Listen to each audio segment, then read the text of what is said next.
Hi everybody, my name is James Shreve. I'm the Sales Director at Geotek Limited, and thanks very much for tuning in to our first show. This show series is all about the applications and the great science that people and universities and researchers are doing with the Geotek MSCL core scanning equipment. Today for our first show, we're outside the School of Geology, Geography and Environment at the University of Leicester, who have had a connection with the International Ocean Discovery Programme for many, many decades.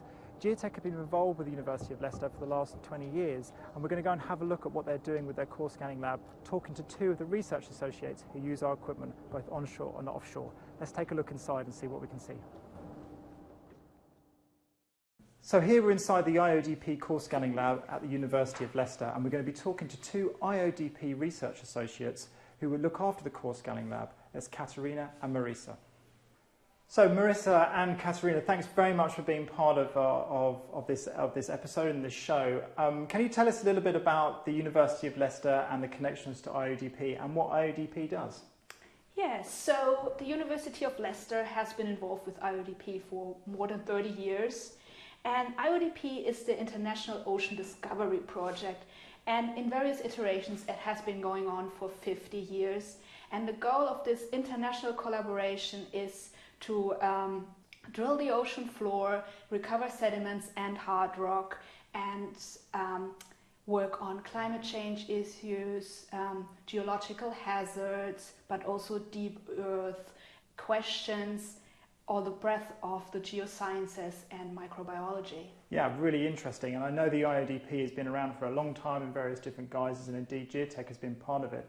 And of course, Geotek has been part of the University of Leicester for nearly the best part of 20 years. And we have a range of different equipment with you guys, both here in the lab, like we can see here today, but also offshore in container labs. Could you tell us a little bit about what the University of Leicester and indeed IODP do with the Geotek MSCL equipment? Yes, so we have a containerized MSCL, and this gets taken offshore doing mission-specific platform expeditions. And we here at the university are tasked with providing physical property measurements during those specific expeditions.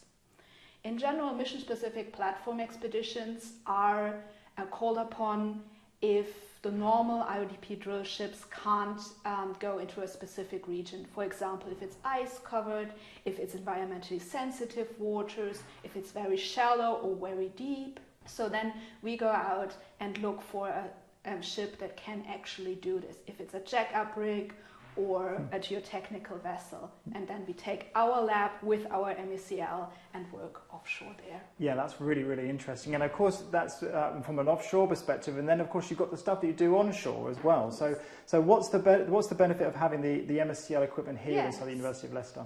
So the core lab here is basically for work in the department. Some people here are coring, and we actually want to train PhD students and master students here so that they can work on the equipment. Yes, that's great, and it's great to see a new generation of people learning about how to use core data and understand core analysis as well. That's really excellent. So obviously the big part of what you do here is offshore and on these really exciting mission-specific platforms.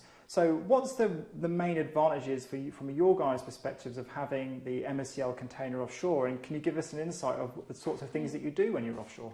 So basically, when we're offshore and drilling, the core gets up and the curators are looking at measuring it, labeling it, and taking pore water samples, and then basically 4 hours after it has been on deck, it is on our MSCL. Cool. And this is the first data that the scientists get to see from the cores they have recovered. So they can make scientific and operational decisions based on the MSCL data, basically half a day after they recovered the cores. Yeah, that's excellent that the MSCL data is used in that near real-time capacity. That's really, really exciting. And you mentioned those two different parts, the scientific and the operational objectives. Can you give us an example of the types of operational objectives that are really important for the MSCL data? Yes, so for example, during our current expedition here, it was very important to hit specific reflectors. Mm-hmm. So the scientists were integrating the MSCL data with the site survey data in real time to look if we hit certain reflectors, how deep it is still to hit specific ages and reflectors in the seismic data, or if we actually already hit our goal and can terminate that specific drill site. Yeah, I can imagine that being a really important part of what you're doing when you're offshore, when you've got a drill ship sitting there trying to take a hole. And from a scientific perspective, I guess the main aspects is all to do with sampling when you're offshore. Is that true? Yes, so at some, for example, in the Japan Trench expedition, it was very important to sample mass wasting deposits, and they obviously show up on the MSCL. So without even opening the cores, we could tell, oh, this is a mass wasting deposit, and sample accordingly. Yeah, it's fantastic. You can see submarine landslides in that way just by looking at the data without opening the cores. That's really, really cool. And you mentioned a couple of really exciting expeditions there in the Japan Trench, and I see on the background you've got that really amazing expedition in the Chicxulub crater, which of course is where the KT boundary is that destroyed all the dinosaurs. Could you tell us something a little bit about that really interesting expedition?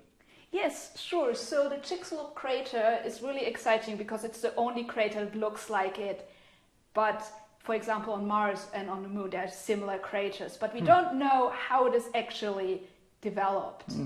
And obviously, it's also interesting to see how life recovered after this gigantic impact. So what we did there was to drill the peak ring. And from geophysical models, it was really interesting that the geophysical parameters showed that it was very slow P-wave velocities and very low densities. But we were supposed to find granites there. So with the MSCL data, we could actually ground truth numerical models that could further explain the mechanisms of these impact craters all over the solar system. Yeah, that's really amazing that you can do that just from the MSCL data and then link it to those geophysical models to learn something about how these craters form, which of course in the Earth has such a colossal impacts that we all know of. So what does the future look like? Now everyone's recovering from COVID, science is back on the map and back on the agenda for everyone to get out there. So what's the next steps for you guys in the use of your MSCLs? Yeah, so our next step is going to be the Arctic Ocean. Cool. That's going to be very exciting. So the aim of that expedition is to look at paleoclimate, so look at climate change in the past and see what we can learn for the future. And so there already actually has been a expedition targeting that specific topic and looking at climate change in the Arctic Ocean in 2004. However, when they tried to recover the core, there was a very poor recovery of the Eocene to mid-Miocene, where the climate change happened, and so now the aim is to go back and actually drill 900 meters of core. Wow! Right? Yeah. And look exactly at if we can see the climate change going from greenhouse to icehouse. Right, really, that's really, really interesting, right? So in this particular gap that you've got in the Miocene and Eocene, is that the important part of where this transition between these two different climate styles happens? Exactly. Right, that's what we're going to be looking for, and the MSCL is going to help us immensely trying to exactly pinpoint that exact core location. Right, that's really fascinating. And 900 meters. We will be very busy. Yeah, right, I'm sure you will be. And so how far back in time will 900 meters take you? So we will cover the whole Sinusoid area, so that's going to be really, really cool. Yeah, that's really fantastic. And so that's great, and thanks very much, and I wish you all the best for your expeditions up there, and we really look forward to seeing your papers that I'm sure that all of you guys and your science team will be publishing. Thanks very much, guys, for taking part today and for telling us all about the really interesting work that you're doing, both offshore and here in the lab with training the next generation of geoscientists. That's really great. We're really excited to be putting these shows together and talking about the really great science that's being done with all of our equipment and the impacts that it has to not just climate change, but the understanding of Earth's history and also the understanding of how we might meet the future requirements, whether it be climate change or the development of batteries. There'll be much more science that we'll be talking about of how people are using core scanners and in particular Geotek MSCL. Thanks very much for watching.